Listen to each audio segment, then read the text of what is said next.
Então, a ideia é a gente continuar o assunto que a gente estava falando, né, esse mitos e verdades sobre a incidência de lesão no CrossFit, essa parte 2. A primeira parte a gente falou um pouquinho mais sobre o que tinha de artigos, né, no começo, quais que eram as primeiras publicações, os primeiros 4 anos, então nós citamos basicamente 6 artigos, isso foi de 2013 a 2017, e o que deu para a gente ver que a partir de 2017, algumas coisas mudaram bastante. Então a gente vê que a própria incidência e a prevalência de lesão acabaram mudando. Acho que foi mais ou menos um ano aí, 2018, um divisor de águas, e a gente vai tentar entender um pouquinho o porquê desse divisor, o que que mudou o que mudou na metodologia desses artigos que fez com que esses resultados passassem a ser diferentes. Muito bem, então como eu tinha falado para vocês, né, minha formação inicial é em ortopedia, depois eu acabei indo para a área de medicina esportiva, tenho o título de medicina esportiva. Hoje trabalho aqui na medicina esportiva, cuidando da residência de medicina esportiva lá. Trabalho na confederação de basquete também, na seleção feminina, e tenho consultório privado onde basicamente eu trato de lesões ortopédicas, né, músculo-esqueléticas, enfim, lesões associadas ao esporte. Foi onde eu tive o prazer de conhecer a Janaína, que é coach, né, campeã brasileira, e acabou virando amiga e parceira de inúmeras aulas. A ideia, então, esse slide é parecido com, na verdade, é o mesmo slide do que a gente colocou na aula passada. O objetivo dessas aulas é responder aquela dúvida que é recorrente, né? Afinal, CrossFit causa ou não causa lesão? Acho que todo mundo já viu esse vídeo aqui, toda vez que eu vejo, não deixo de me impressionar. Realmente você vê que é um movimento complexo, que quem faz esse movimento, o que eu espero que ao final da aula vocês entendam que não é um movimento realmente para qualquer um, não é para quem está começando e não é com qualquer carga que a gente pode fazer.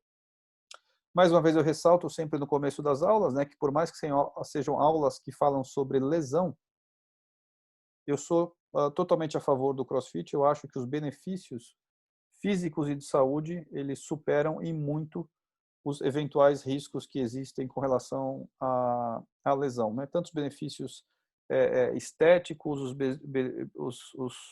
benefícios fisiológicos e também os psicossociais, né? A gente vê toda aquela questão da adesão, da participação, toda aquela integração que tem no CrossFit, que acaba também sendo fantástica. Assim como a gente mostrou na outra aula, a imprensa não vê o CrossFit assim de uma forma tão como se fosse assim um esporte ou um programa de treinamento tão assim inócuo, né? Então vários artigos têm falado justamente que é um treino pesado e que pode até te matar. Então a gente fica aí com uma dúvida, né? Como é que a gente consegue entender artigos, não artigos científicos, mas artigos artigos da imprensa que dizem que o CrossFit pode até te matar e de repente a gente olha a literatura de 2013 a 2017 e o que a gente vê é uma incidência de lesão muito baixa. Então a incidência aqui de 2013 a 2017 variou de 2,1 a 3,1 por 1.000 horas de exposição. Isso é muito baixo. A gente vai ver mais para frente o que é parecido com essa incidência que eles reportam aqui. É uma incidência pequena. Então existia uma diferença entre o que a literatura mostra científica e o que os jornais mostram, né? Então, baseado nessa diferença aí, baseado nesse entendimento que não era muito claro, e também com essa experiência que eu tinha de ortopedista de atender lesões musculoesqueléticas, eu fiz essa hipótese de que alguma coisa não estava errada. E no meu entendimento, estudando aqueles trabalhos, estudando a literatura, eu achei que a forma com que tentaram responder essa questão de que realmente machuca ou não machuca, não era mais adequada para o trabalho. Isso a gente acabou, de alguma forma, também comentando na semana passada. E aí, então, esse estudo acabou sendo o tema da minha tese, que foi publicado em 2018 e que resultou num artigo agora em 2020. Então, tudo que a gente está falando aqui são informações científicas, por isso esse slide com o logo da Unifesp, da medicina esportiva, do programa de pós-graduação. Então, a ideia é a gente tirar um pouquinho o que tem de achismo, o que tem de publicação, que a gente fala jornalística, e falar de ciência, tá? Basicamente, o resultado que eu vou apresentar para vocês é desse trabalho. baseado num estudo prospectivo. O que quer dizer prospectivo? Vou falar para você, Gisele, Jana, Giovana, Deza, olha, eu vou acompanhar vocês 4 pelas próximas 8 semanas. Eu quero que vocês prestem atenção no que vocês vão ter de lesão. Quero que vocês me digam quando vocês treinaram, quando vocês não treinaram, como é que foi a gravidade dessa lesão. Eu já estou informando isso para vocês. Então, vocês conseguem ficar muito mais ligados do que se eu falar, ó, nas últimas 12 semanas, como é que foi isso. Então, o fato de ser prospectivo ou retrospectivo muda totalmente a forma com que esse trabalho é feito. E, claro, a definição de lesão. Eu posso definir uma lesão como uma dor que tenha te incapacitado durante 6 meses, durante 1 ano, durante 15 dias, ou como uma lesão que teve um sangramento, que teve que fazer uma radiografia, ou que foi evidenciada na ressonância. Então, a definição da lesão também vai fazer com que eu pegue mais lesões ou menos lesões nesse estudo. Eu fiquei muito feliz quando eu vi no final da minha tese, logo que eu defendi, eu vi que começaram a sair revisões bibliográficas, né? E o ano das revisões bibliográficas é a partir de 2018, e a gente vê que esses artigos, principalmente revisões que levaram revisões sistemáticas, com meta-análise, estudos assim realmente embasados, que mostraram o quê? Que todos os trabalhos que a gente tinha até hoje apresentavam limitações importantes, principalmente com relação à definição de lesão, que não existia consenso, principalmente pelo caráter retrospectivo do estudo, que tinha muito viés de memória, ou seja, de esquecimento, tá? E também por alguma confusão entre prevalência e incidência. Então, basicamente, a gente fez um questionário inicial, perguntando nome, idade, há quanto tempo treinava, assim, uma caracterização de quem eram os participantes. E depois, isso sim que é diferente, um questionário de acompanhamento. Então, nesse questionário de acompanhamento, o que a gente fazia? Perguntava, no fim de cada semana, quem tinha machucado, como tinha sido a lesão, quantos dias deixou de treinar e em quais dias tinha treinado. E com isso a gente obteve os resultados, enfim, que nós vamos apresentar agora, e acabou resultando nesse artigo que, enfim, quem não tiver lido ainda quiser, fique à vontade, pode pedir, depois eu envio para vocês, ou vocês conseguem também no Orthopedic Journal Sports Medicine, é um artigo que dá para baixar. Quando a gente tinha falado no começo da aula e na aula passada sobre a incidência de lesão, então lesão por 1000 horas de exposição, para que serve isso? Para comparar coisas. Quando eu falo de prevalência, prevalência é o quanto das pessoas tiveram aquele problema. Por exemplo, de nós que estamos aqui em aula, quantos daqui já tiveram dor nas costas? Provavelmente 100%. Por quê? Eu estou pegando um tempo muito grande, ter dor nas costas é uma coisa grande, então quase todo mundo vai ter tido dor nas costas. Quer dizer que dor nas costas é grave? Não. E para eu estudar dor nas costas em pessoas que assistem aula, que fazem crossfit, que jogam futebol, ou enfim, outras coisas, eu preciso comparar a exposição. Para quem trabalha sentado todo dia no computador, eu não posso comparar um cara que fica 10 horas sentado no computador com um que fica 1 hora. Como eu não posso comparar alguém que treina 10 horas por semana um esporte com outro que treina 1 hora por semana. Então, quando a gente quer fazer essa comparação, é fundamental a gente dividir por horas de treino ou horas de exposição.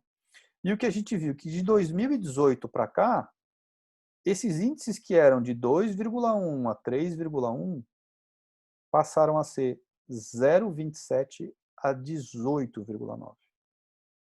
Então vamos lá, de 2,1 a 3,1, que basicamente é 1 ponto em 1000, eles foram para 0,27 a 19. Isso aqui aumentou quase, a variação passou perto de 20 vezes. Por quê? Justamente por isso, porque a gente começou a mudar a metodologia de estudar esses resultados. Falando em resultados, o que a gente vê de caracterização da população?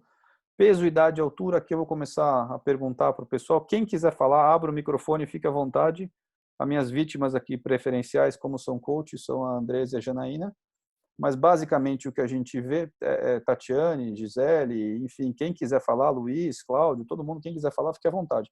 Mas basicamente o que a gente vê é uma média de idade em torno de 30 e poucos anos, massa corporal 75 quilos, 74, altura 1,70.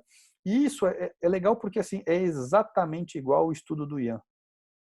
Estranho seria se não fosse. O Ian fez um estudo com a população brasileira né? Eu fiz o estudo com a população brasileira, concordo que se as amostras fossem diferentes, um dos dois estaria estranho. Então, o que a gente vê, 32,1 no meu estudo, 31,4 do Ian, 74,3 de peso no meu, 74,2 no dele.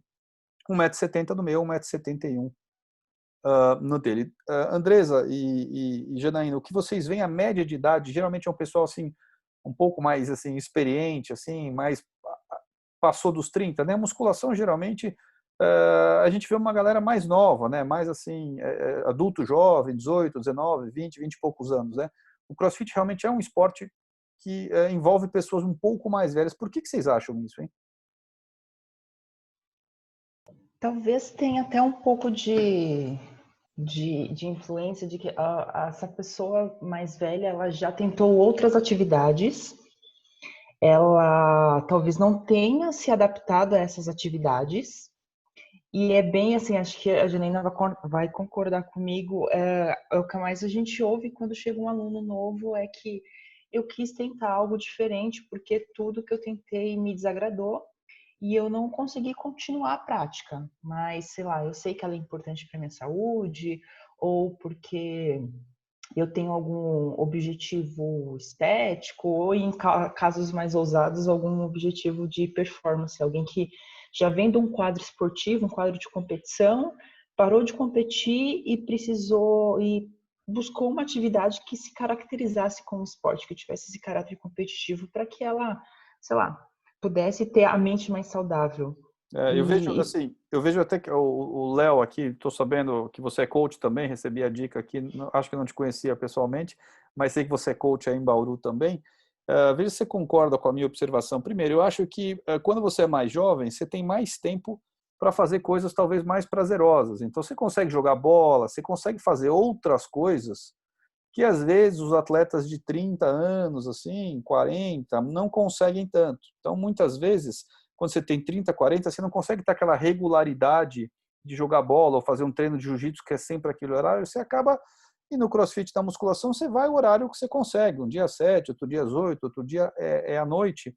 E também acho que o crossfit, em média, é um pouco mais caro do que um treino de musculação que você encontra em inúmeras academias, até academias bem acessíveis. Então, não é qualquer pessoa que consegue pagar também para treinar. A molecada, às vezes, depende dos pais colaborarem, né? Então, você vê que por esses motivos, eu acho que tem um pouco esse perfil de pessoas mais velhas. Você concorda com isso, Léo? Você quer acrescentar alguma coisa? Nos ouve, Léo?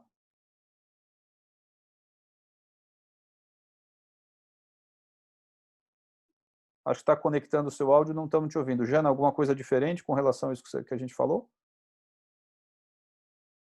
Não, eu acho que é bem por aí. Tem muita gente que já teve experiência em outras modalidades. Isso falando de quem treina sem o perfil atleta, né? Aluno de boxe. E que, pelo fator motivacional, né, acaba chegando no CrossFit desanimado de outras modalidades mais comuns, que já vem fazendo há muito tempo, e que tenta o CrossFit como uma alternativa aí para... E é gostoso, né? O CrossFit anima, gente. Assim, eu fiz musculação, enfim, muito tempo, fazia, parava. E acho que até uma outra aula que a gente vai fazer futuramente, enfim, ou aqui no Anjo, se tiver interesse, ou mesmo que seja fora daqui, é sobre essa questão motivacional, né? Tem trabalhos que mostram que a satisfação em fazer CrossFit é semelhante a de esportes com bola. Então, assim, ao mesmo tempo, aquele cara que acorda às 6 horas da manhã no domingo para ir jogar bola na periferia e vai, assim, com uma satisfação imensa, é igual a satisfação que você tem para ir para o treino de CrossFit, que não é a mesma para um treino de musculação, que muitas vezes você faz sozinho ali, com folha de ouvido, e não está nem prestando atenção. Acho que é um assunto, esse aspecto motivacional é um assunto bem interessante, a gente vai tratar talvez numa outra aula. Evoluindo aqui um pouco, então, o peso, né? No nosso estudo não foi um achado, é um fator que influenciou a lesão. Tá? Larsen também usou o índice de massa corpórea e também não encontrou. Winwood, num outro estudo, ele encontrou isso realmente, o peso como associado a um fator de lesão. Isso foi uma grande frustração no meu trabalho. Tá? Eu achei que eu ia encontrar isso. Eu acho que talvez o meu N não tenha sido o melhor. E assim como eu falo da limitação dos outros estudos, eu também acho que esse meu tinha, talvez, eu errei a pergunta, eu não sei como eu deveria ter estudado isso, mas não é lógico na minha cabeça que um cara de 50 anos e um cara de 80, um cara de 50 quilos e um cara de 80 quilos, os dois fazendo a mesma carga RX, os dois têm a mesma predisposição de lesão, simplesmente não faz sentido, né? Quando a gente está falando de peso absoluto, claro que a carga ela envolve outras coisas, mas vamos falar uma carga máxima, e eu pego um cara de 50 quilos, 55 quilos e um cara de 90 quilos, e eles machucarem igual, não dá porque o peso, alguém vai descobrir isso, está gravado aqui nessa aula, mais para frente a gente vai lembrar, eu não soube dizer, mas eu tenho certeza que o peso influencia, só não sei ainda provar como, tá? Isso a gente vai acabar vendo mais para frente. A altura também não teve influência, mas um estudo do Montalvo ele mostrou que sim, pacientes mais altos apresentavam uma correlação com lesão, tá? Evoluindo aqui um pouco para gênero, tá? Masculino, feminino. Nosso estudo um discreto aumento do feminino, assim como o de Montalvo e como outros mostram o masculino, tá? Mas nada assim, eu diria que muito discrepante, né? Então 45 a 55, 43, 57, o que vocês veem aí, os coaches, atletas, vocês veem realmente mais homens praticando? Eu não sei, eu às vezes acho que até no meu dia a dia, nos locais que eu costumo frequentar, me parece até ter mais mulheres do que homens. Resposta rápida, Janaína, Léo, Deza, se alguém mais quiser fazer, mais homens, mais mulheres ou igual? O que vocês acham? Eu acho que igual. Concordo com a Janaína, igual também. Tá, mas assim, então não teria pelo menos essa maior prevalência aqui, que a gente vê de 60% aqui, como diz no Claudino, tá? Quem quiser estudar, meu, CrossFit, aqui fica essa dica. Esse é um dos primeiros trabalhos para você ler, Claudino, é uma revisão bibliográfica, revisão sistemática com meta-análise, feita em 2018 por autores brasileiros da USP. Então, assim, é muito legal para você ter uma base. Espera só um pouquinho, gente, que ao vivo assim a gente tem intercorrência.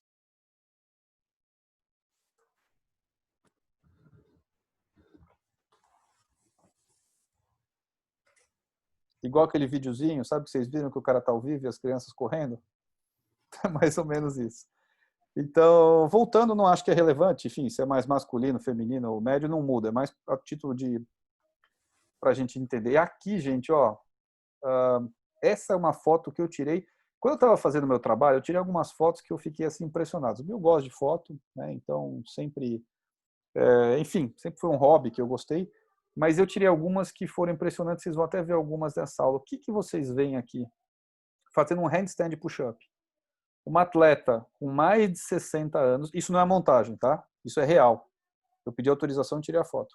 Uma atleta com mais de 60 anos fazendo um handstand push-up e um cara com um deficiente físico, né? Um cara com uma limitação física, com uma amputação, com a prótese aqui do lado, os dois fazendo um do lado do outro. Para mim, não tem coisa que mostre mais aquele princípio do CrossFit de que realmente é um esporte de inclusão, de que todos podem treinar, do que isso aqui. Só voltou uma gestante fazendo, né? Então a gente vê portadores de necessidades especiais, idosos, homens, mulheres. Então essa aqui é no box que eu treino, foi uma foto que eu achei que representa muito esse princípio do CrossFit aí que a gente tanto fala. Aí com relação àquele primeiro questionário, eu perguntei um monte de coisa aqui, né? Treinar com um treinador, com dois, alongar, competir, o que a gente viu de fatores que estão associados. Esse aqui é o que vai dar uma discussão maior, eu deixei para o final, tá? E aí vou pedir a participação de vocês. Treinar mais do que um ano de experiência, machuca mais ou menos? E agora? Atletas mais experientes machucam mais ou menos? E digo para vocês que a resposta não é fácil, metade dos trabalhos fala uma coisa, metade fala outra. Isso aqui, guardem a resposta, nós vamos falar disso aqui mais para o final, ok? Então, experiência foi um fator relacionado, sim, com lesão, tá? Aqui a mão, essa foto é da minha mão, Jana. Sabe quando a gente está começando a treinar, que você não tem aquela mão assim grossa ainda? Então, que você, qualquer treininho, michuruca, você já fica com a mão cheia de bolha? Essa aqui é a minha no começo e, infelizmente, até hoje continua assim também. Equipamentos de proteção, 80% usava. Exercícios preventivos, 70% fazia. Alongamento, 56% fazia. Orientações prévias, 56% fazia. E o que isso teve de relação com lesão? Nenhuma. Tá?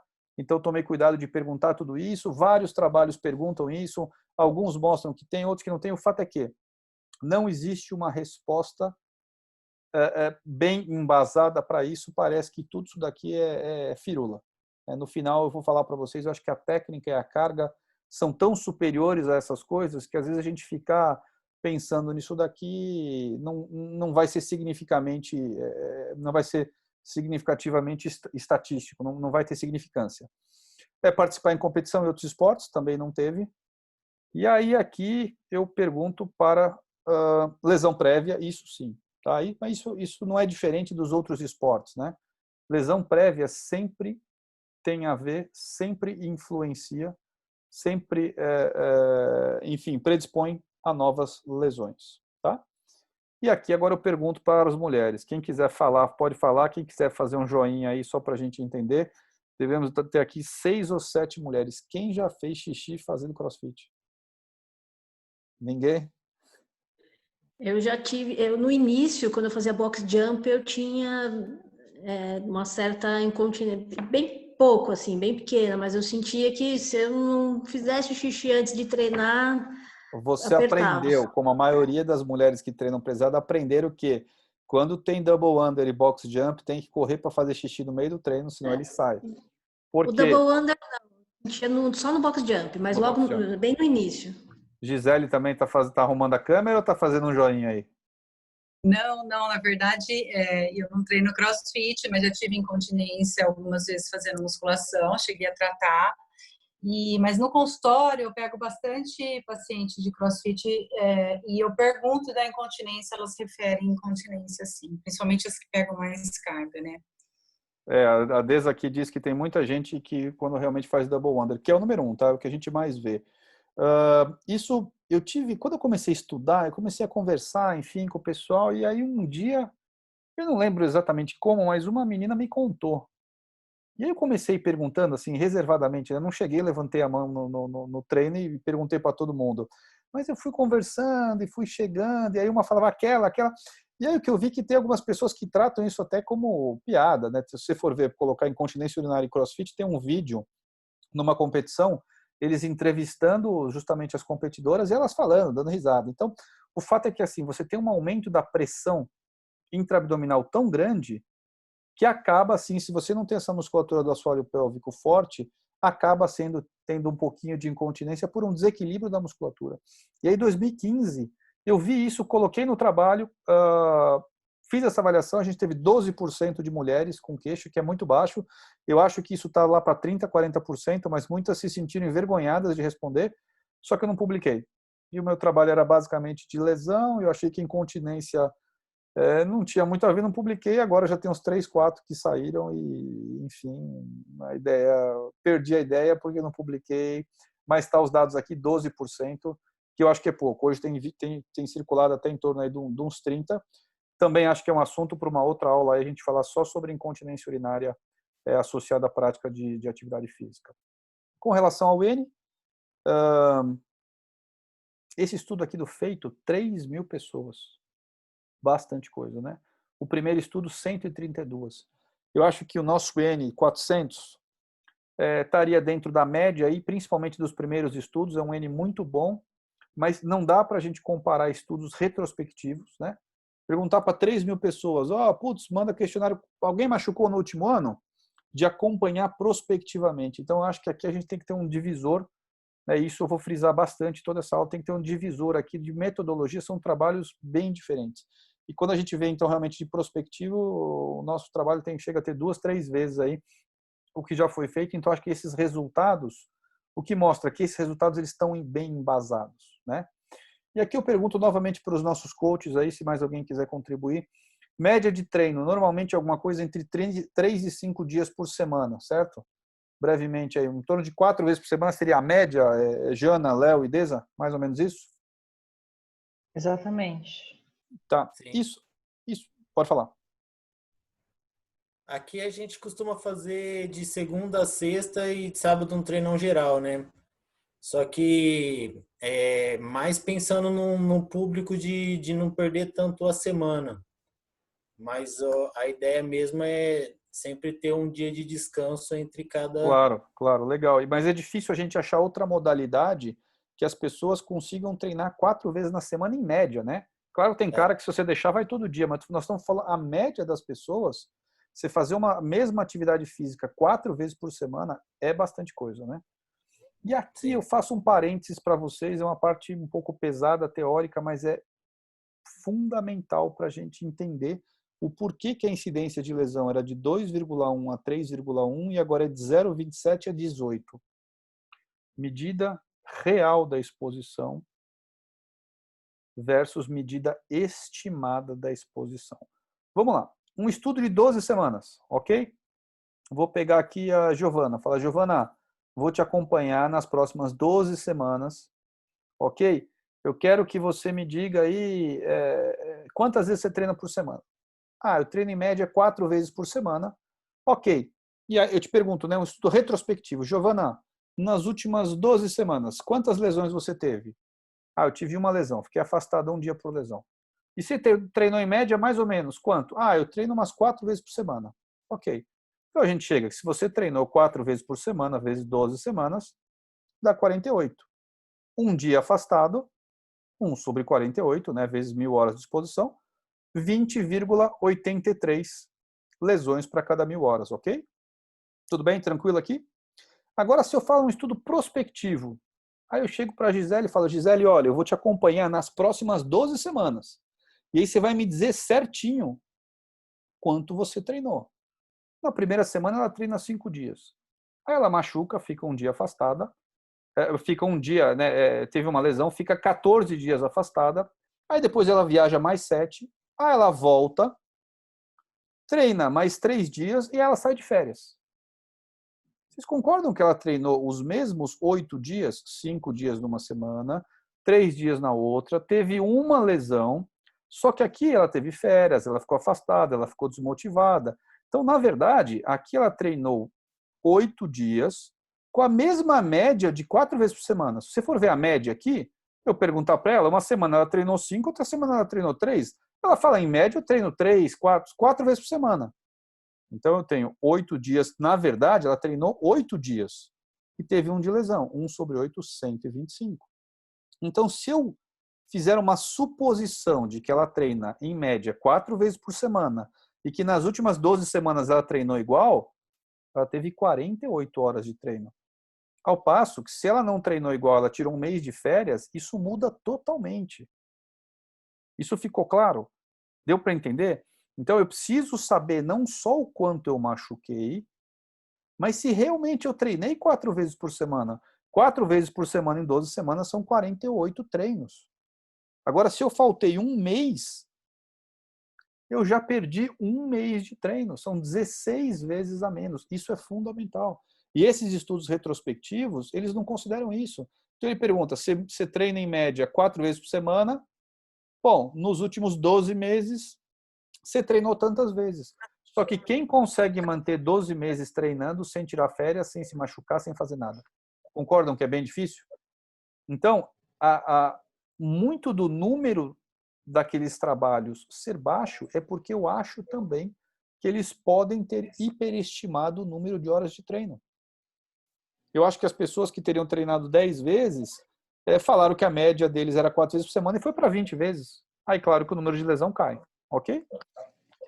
Esse próprio estudo do feito com 3.000 pessoas, o que ele fez? Ele perguntou durante 4 anos, no ano passado, o que você teve de lesão? Esperou um ano. No ano passado, o que você teve de lesão? Esperou um ano. No ano passado, o que você teve de lesão? Então ele perguntava, eu não lembro o que eu almocei ontem, como é que eu vou lembrar o que eu tive de lesão um ano atrás? Então ele perguntava o que ele teve de lesão em um ano atrás, ok? E aí ele estimava mais ou menos o treino. Pô, ele tinha essa mesma ideia que eu falei, que ele fala, mas se o cara treinava 3 vezes por semana e ele teve uma lesão treinando 3 vezes por semana, é diferente do que ter uma lesão treinando 6 vezes por semana, concordam? Sim? Se eu treinei mais, eu tenho o mesmo número de lesão, treinando mais ou menos, a lesão é mais frequente. E aí o que ele fez? Ele fez um cálculo com as pessoas treinando pouco, que deu 0,24, e com as pessoas treinando muito, que deu 0,76. Olha como o resultado, só mudando a quantidade de dias que você treina, o resultado variou 3 vezes, gente. O número de lesão é o mesmo, vamos dizer que são 100 lesões. Se eu tive 100 lesões treinando 3 vezes por semana, o número de lesões é isso aqui. Se eu tive as mesmas 100 lesões treinando 6 vezes por semana, é isso. Então, com isso, a gente vê o quanto é importante eu realmente saber quantos dias eu treinei, quantos dias eu me machuquei, quantos dias eu treinei. A diferença dá 3 vezes o resultado. Então, ele mostrou para a gente aqui, se você não avaliar o número de dias de treino, a sua lesão pode ser hipoestimada, né? Em 3 vezes. Ok? Subestimada, desculpe. Então, basicamente, o que a gente investiu nesse estudo foi na metodologia, pensando num desenho prospectivo para que todos saibam e lembrem da lesão e dessa frequência também de treinos. O que a gente fez? Basicamente, avisava para todo mundo, Luiz, vou te acompanhar aí esses 12 semanas, todo final de semana eu vou te mandar um e-mail, você vai me dizer quantos dias você deixou de treinar, porque você machucou, e vai me dizer também quantos dias você treinou. Porque se você teve uma lesão em 2 dias, é 50%. Se você teve uma lesão em 6 dias, já não é 50%, é completamente diferente. Tá? E aí nós avaliamos essa medida, a prevalência, o percentual de pessoas machucadas e a incidência, que é a medida mais adequada para a gente responder. Quem estava aqui na aula passada, eu dei esse exemplo aqui de prevalência e incidência. Estudo de Parcari, mais de 3.500 finlandeses, tudo que eles fizeram que durou mais do que 15 minutos que causou lesão, ok? Tudo que você fez que durou mais que 15 minutos, ele queria saber se teve lesão ou não, tá? E o que foi que eles acharam de maior prevalência? O que mais causou lesão no estudo deles? Jardinagem, caminhada e reparo. Porque é o que a gente mais faz. Então, como eu faço muitas horas de caminhada, de jardinagem, de reparo doméstico, é claro que eu vou machucar muito fazendo isso. Então, a medida prevalência e incidência eu tenho que levar em consideração o número de horas. Jardinagem machuca muita gente porque muita gente faz jardinagem. Mas se eu considerar o quanto machuca frente quantas vezes eles fazem aquilo, é baixíssimo. Ok? Tá, isso é um conceito importante também. Voltando aqui, chega de teoria um pouquinho. Então, a nossa prevalência, quase 40% dos nossos atletas se machucaram ao longo do estudo, dessas 12 semanas, é bastante, né? Imagina que em 12 semanas, 40% das pessoas chegaram a ficar sem treinar, é bastante coisa. Outros estudos variam de 20%, né, a 74% praticamente por cento. Bastante coisa no CrossFit. E aí a gente vai para a incidência, o tipo aqui de lesão. 18,9%. Ok? Os outros estudos, 3,1%, 2,3%, 2,3%, 2,1%, 0,27% e 9,5%. Por que esse estudo de Larsen aqui, vocês acham que ele está mais próximo do resultado que eu tive? Porque ele fez uma metodologia muito parecida. Ele fez um estudo prospectivo também. Ele não deixou com que as pessoas esquecessem a lesão. Ele avisou, vou te acompanhar toda semana, você vai me dizer quando você machucou e quando você não machucou. Então não teve tanto aquele viés de esquecimento. Então aqui você vê que a incidência de lesão foi muito mais próxima do que a gente viu e muito mais longe do que eram os estudos retrospectivos. Vamos conversar um pouco aqui, para o pessoal não perder o fio da meada aqui, para não dormir. Ô, Paulo, posso fazer uma pergunta? Claro, quem está falando comigo, não estou vendo aqui. É a Tati, Tatiana Tati. dos Anjos do Ódio. Tudo Claro, bem? Vamos lá, Tati, tudo em ordem? Então, eu queria saber se nesse seu estudo os pacientes, né, os clientes, os praticantes de CrossFit, eles já tinham lesões prévias, não sei se eu perdi isso, ou se você comentou alguma coisa, se eles já tinham algum relato de alguma lesão prévia. Excelente pergunta, antes Tati. do estudo. Excelente pergunta. Eu agradeço. Isso é um viés também que a gente tentou minimizar. Quando eu fui fazer o estudo, eu vi tudo que podia ser melhorado em relação ao que a gente tinha. tá? E Uhum. se eu tenho no começo do estudo alguém que já está machucado, eu não posso dizer que essa lesão ela foi pelo CrossFit, porque ele já tinha lesão. Então, quem tinha lesão no estudo foi excluído. Eu fiz isso para Ótimo. garantir que todo mundo que participou, 17 lesionados na linha de base. Então, de todos os questionários que eu peguei, esses 17 que estavam machucados, eu tive que excluir do estudo para ter certeza que as lesões que apareceram foram lesões exclusivamente do CrossFit e não de outros esportes. Mas, excelente pergunta. Todos os trabalhos, na verdade, que falam de lesão, deveriam ter essa consideração, tá? Tá ótimo, obrigada. Imagina, Léo, Deza, Jana, os demais, o que vocês veem? A articulação mais acometida é o ombro mesmo? Doutor Paulo, posso aproveitar a pergunta da Tati também? Eu não sei se eu perdi, mas eu queria saber o que foi considerado como lesão no estudo de vocês. Vamos chegar lá. Eu deixei isso mais para o final, que é uma coisa que a gente precisa também discutir um pouquinho, tá? É uma pergunta extremamente relevante, a gente vai discutir um pouquinho mais sobre isso, tá? Janaína, o que o pessoal reclama mais? Dor no ombro ou dor na lombar? De manhã. Difícil, hein? Mas só de manhã, Dois, só cheguei em casa de manhã. Eu tenho as duas. As duas, exatamente. Deza, você tem as duas também? Léo também tem as duas? Não, a gente tá aqui. Fui na casa da minha mãe hoje. Eu vou cortar o microfone aqui, Ana Letícia, que está saindo meio de fundo aí, que você foi na sua mãe hoje. Enfim, quem quiser falar, é só abrir o microfone. Quando tiver algum barulho de fundo, eu vou cortando, tá? Mas fiquem à vontade, tudo bem?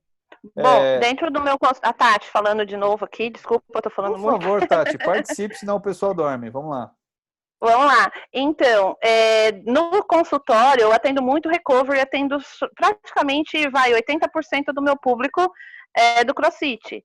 E desse público, eu vou te falar dos meus atendimentos e do que eu ouço de recorrência, assim, de queixas, né? Primeiro, segundo, lombar e terceiro, joelho. Então, assim, eu não sei, eu li seu estudo, não sei se bate, mas, assim, pelo que eu recebo nas sessões de recovery, é muita queixa de ombro, em seguida vem a lombar e depois o joelho. Vou te responder isso daí de uma maneira que vai ser bem legal. Olha aqui, 19% ombro, ok? E aqui eu tenho enfim, 31%, 28%, 29%, enfim, ombro, eu acho que realmente é o que mais acontece. Mas, o que tem de diferente? Alguns estudos consideram coluna lombar. Outros estudos consideram coluna cervical, torácica e lombar, entendeu? Então, isso dá diferença.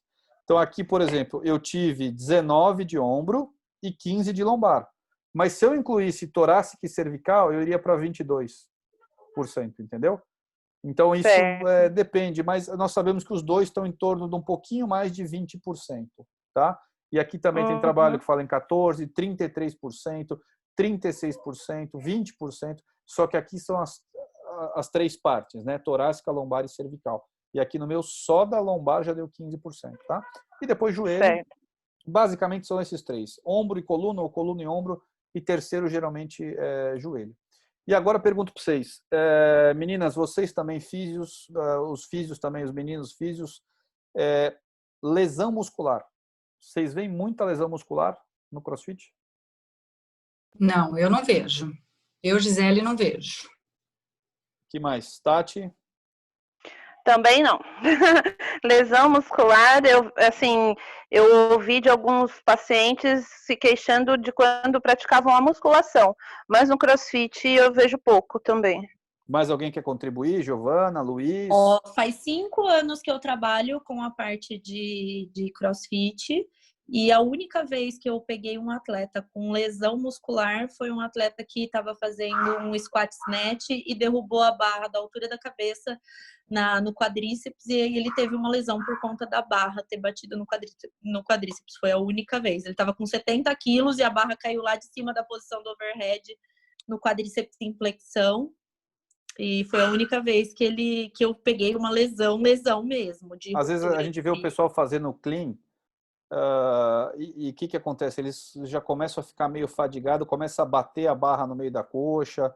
Enfim, eu acabo pegando bastante lesão muscular, mas esse fato aqui realmente foi surpreendente. 45% das lesões do estudo foram lesões musculares. Mas, Paulo, essa lesão muscular aí, você considerou a contratura, a dor muscular tardia também? Porque às vezes as pessoas elas se confundem, né? Exatamente isso que eu queria chegar. Aqui está talvez uma das críticas que fazem ao meu estudo. Eu acho que a gente tem que ser transparente, tem que falar os pontos fortes e as limitações. O que eu usei como definição de lesão? Eu usei uma definição que foi previamente usada em estudos sobre lesão e previamente usada no CrossFit, que foi a definição de Rock, que é qualquer dor que te impeça de treinar durante um dia. Então, a dor muscular tardia, se ela for forte o suficiente para te impedir de treinar, nesse estudo ela foi considerada uma lesão. E aqui eu então acho aquele aluno que começa então a primeira semana de CrossFit já lesionou, então, porque dor muscular vai ter, né? Sim, só que eu acho que quando você quer fazer um estudo que você quer entender sobre todas as lesões, você precisa incluir o máximo possível para identificar o que está acontecendo. Então, aqui eu vejo que, na pior das hipóteses, 45% das pessoas, 45% das lesões são, digamos que fosse tudo dor muscular tardia. Isso mostra que essas pessoas estão treinando mais pesado do que deveriam. Uma coisa é você ter uma dorzinha de treino. Outra coisa é você deixar de treinar 1-2 dias por uma dor muscular. No meu entendimento, isso é sim uma lesão. Isso a gente tem que... Claro que não é uma lesão grave, como uma lesão de ombro, como uma lesão cervical, mas esse é um tipo de lesão que a gente tem que abordar e tem que prevenir também. Então, o que a gente vê outras definições de lesão que consideram lesão mais do que 7 dias sem treino. Então, imagina que você caiu, bateu a coluna, travou a lombar, ficou 3-4 dias tomando anti-inflamatório, não foi no médico, não foi no físio, mas tomou 3-4 dias de anti-inflamatório, voltou meio manquitola, mas no 7º dia foi e treinou. Ele não considera que você se lesionou. Então, a meu ver, muito dessas lesões ocorrem e melhoram em menos de 7 dias, e se eu usar uma definição considerando só 7 dias, eu deixo de pegar muita lesão. Então, eu acho que a gente tem que diagnosticar tudo e fazer justamente o que nós estamos fazendo agora, que é essa discussão aqui, e dizer que 45% das lesões podem ter sido lesões leves, lesões musculares, lesões com uma recuperação rápida, porém que mostram que alguma coisa tem que melhorar com essas pessoas. Eu não posso ter pessoas deixando de treinar por essa dor. Esse treino tem que ser, o controle de carga para essas pessoas tem que ser melhor. Então, mesmo sendo grave ou não sendo grave, ela impediu as pessoas de treinarem. Isso é fundamental, isso a gente então tem que considerar. Nós vamos falar um pouquinho mais sobre essa definição de lesão mais para frente. E aqui a severidade das lesões, né? Então, eu não tenho conhecimento de outro estudo no CrossFit que usou escala numérica de dor até a gente publicar o nosso em 2018. Então, eu queria ver a intensidade dessa dor, né? O tempo de afastamento. Quanto tempo? Por exemplo, essas lesões musculares, eu preciso saber. São lesões que levaram a 10 dias de afastamento? Não. Mas elas chegaram a afastar. Então, elas têm que ser consideradas lesão. E esse acompanhamento da lesão, como é que foi feito? Quando a gente fala aqui intensidade de dor, de 0 a 10, a média foi 5. Então, são dores moderadas. A minoria dessas dores foi nota 7, nota 8. Então, a gente vê que realmente ele causa uma lesão, mas é uma lesão moderada, uma lesão que em alguns dias esse atleta se recupera. Quando eu falo em afastamento, vejam esse dado que interessante. A média de tempo parado foi de 2,7 dias. Se eu usasse uma definição que só entram lesões com mais de 7 dias, basicamente eu não pegaria quase ninguém no meu estudo. Por isso que eu acho que muito dos dados anteriores, eles são muito baixos, porque eles usaram essa lesão dizendo que quem machucou 6 dias, 5 dias, 4 dias, não machucou. Então ele ignorou muitas lesões. Eu acho que eles não poderiam ter errado isso, como muita gente pode achar que eu estou incluindo dor muscular de treino. Tá? Aí são questões de interpretações. O que eu acho é que a gente tem que incluir o máximo possível para conseguir entender essas lesões. E quando eu vejo esse gráfico aqui, ó, intensidade da dor, de 1 a 3, leve, 22%. De 4 a 7, moderada, 61,5%. Dor de 8 a 10, uma dor forte, somente 15%. E quando eu vejo dias de afastamento, olha aqui, ó, leve, de 1 a 3 dias, quase 70% das pessoas. Então, no meu entendimento, causa lesão? Sim, mas são lesões leves e de pouca dor e que fazem com que o atleta volte logo. Então, ao meu ver, o CrossFit machuca? Sim, nós vamos ver na conclusão, como qualquer outro esporte, mas as lesões não são graves. Eu acho que é isso que a gente realmente tem que entender. Não é dizer, inventar que não machuca, é a gente compreender que as lesões vêm, porém que elas são leves. Então, aqui a definição que a gente usou, qualquer afastamento igual ou maior a um dia. Quem que tinha me perguntado sobre a definição de lesão tinha sido Tatiana, enfim, Ariane, não, Ari, você está aí, Não. tudo bem? Enfim, tá claro aqui então o que é a definição de lesão? Ficou um dia sem treinar, no nosso entendimento, é considerado lesão. E aqui a gente vê ó, a diferença. Ó. Eu usei essa do Rock, que é baseado em outras definições aí, assim como o Orão usou, Montalvo usou, Zeles eu usei, e outros usaram essa definição de Weizenthal, que é mais do que 7 dias sem treinar, ou 14 dias de treino adaptado, ou ter que procurar um profissional da saúde. Ok? No meu entendimento, ressalto novamente, no meu entendimento, ficar 6 dias impedido de treinar e voltar no 7º e não considerar lesão, eu não acho que seja adequado. Eu acho que a gente tem que realmente, não pode treinar, a gente tem que considerar que essa pessoa está com alguma lesão. E aí, voltando no que a gente falou, se eu usar essa definição aqui, ó, mais do que 7 dias, se eu só pegar os casos que tiveram afastamento mais do que 7 dias, ok? 7% do meu estudo. Para quanto vai a minha incidência? De 19, 18,9, ela cai para 2. Então, veja como é importante essa definição de lesão que a gente usa. Se eu usasse a mesma definição que eles usaram, eu provavelmente teria esse mesmo resultado aqui em torno de 2 e deixaria de passar uma série, deixaria de pegar uma série de lesões. Tá? Aqui, quanto à necessidade de buscar algum tipo de auxílio, buscar um médico, fisioterapeuta, ou mesmo orientação do coach, não acho que esse dado foi, eu acabei perguntando, mas não acho que é relevante. E aí aqui uma pausa, todo mundo dá uma respirada, nós estamos na última parte da aula aqui para a gente encerrar fatores de risco. O que são fatores de risco? São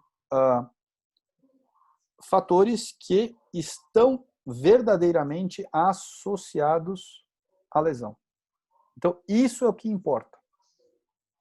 O que a gente quer como profissional de saúde, como coach, como físio, como médico, é saber o que eu preciso prevenir para que meu atleta não machuque, ok? Então, tudo aquilo que a gente falou foi para explicar para vocês como chegar nisso daqui, como entender. O que eu preciso agora que realmente a gente foque, fatores de risco. Até aqui, alguém quer fazer alguma observação, falar alguma coisa ou podemos seguir?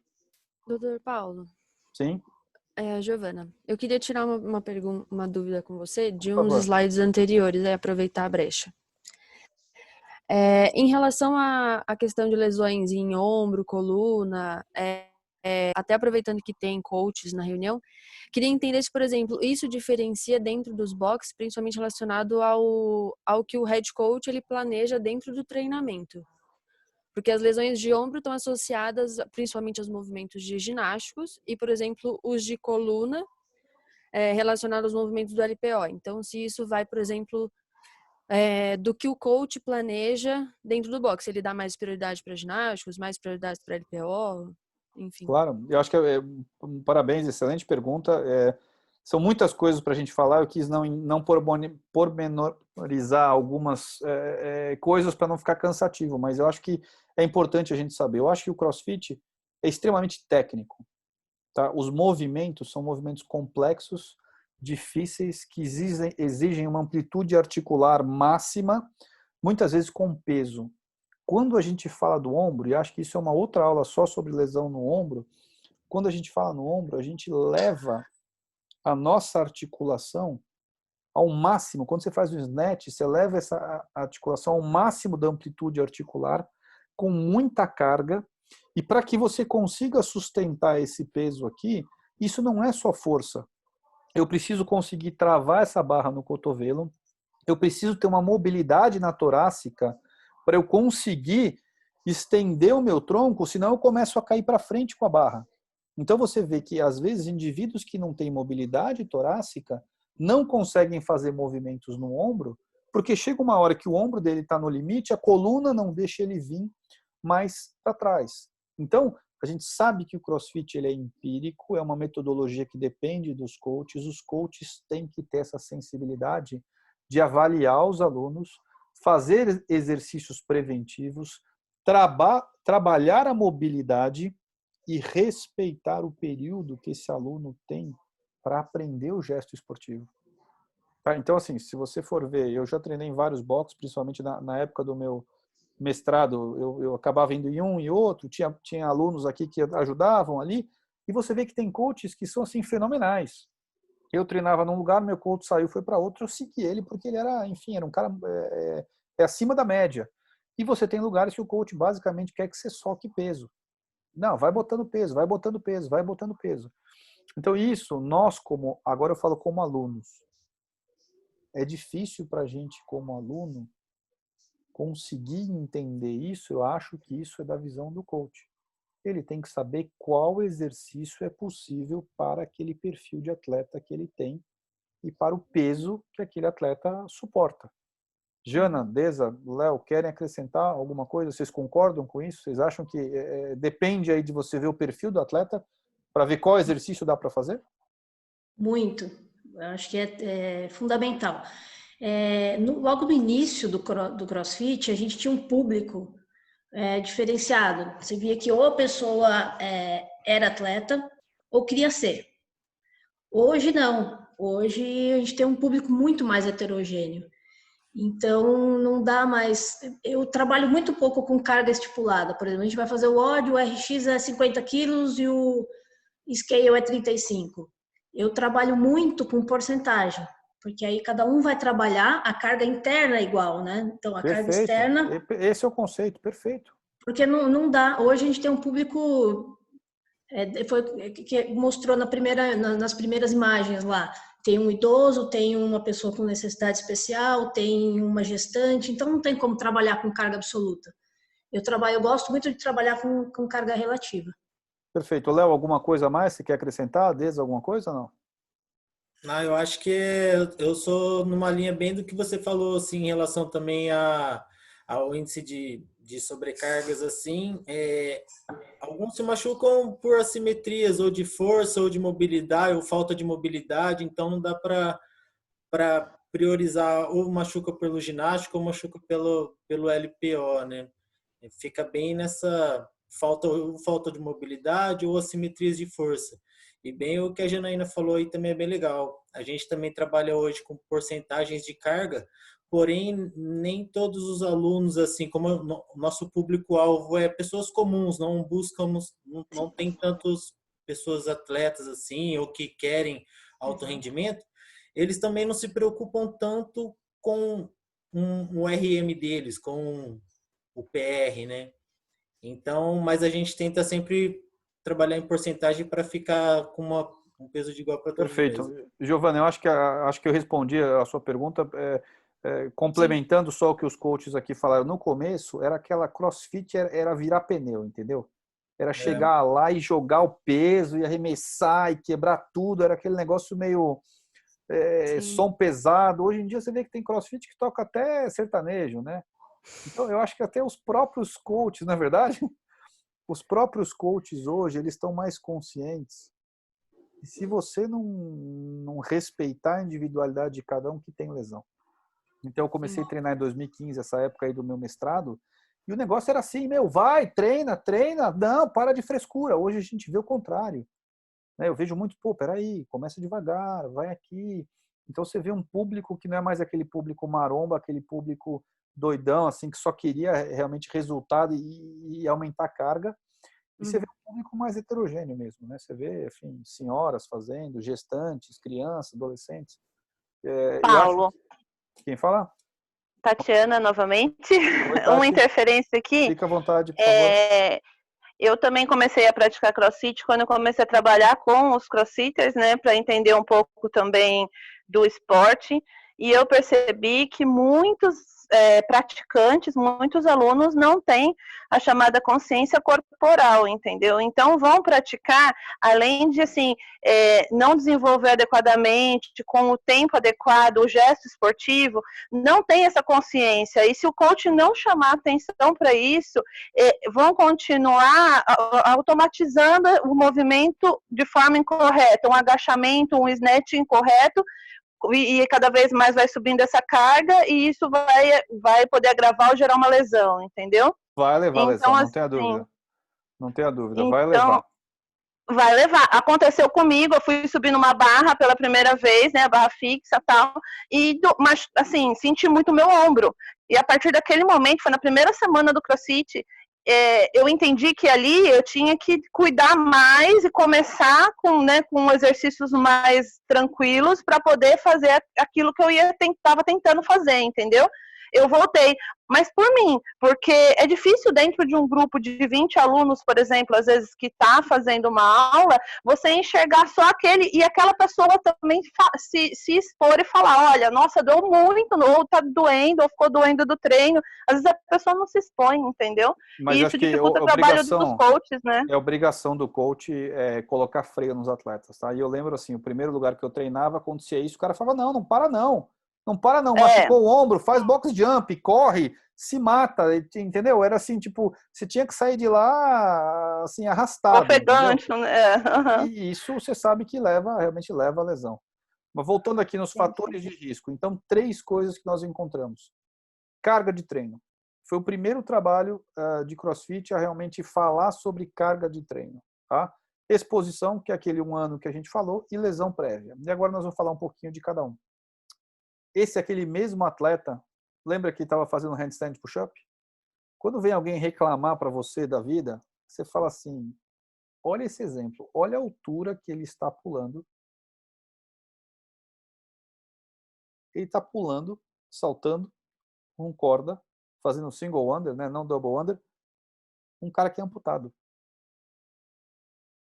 É de tirar o chapéu, não é? Essa é uma daquelas fotos que eu falo para vocês que realmente eu tirei, que eu falei, meu, é inacreditável. Então, às vezes a gente vê o pessoal reclamando, não é fazer treino louco, se machucar, mas às vezes muito do CrossFit é a gente superar os nossos limites, né?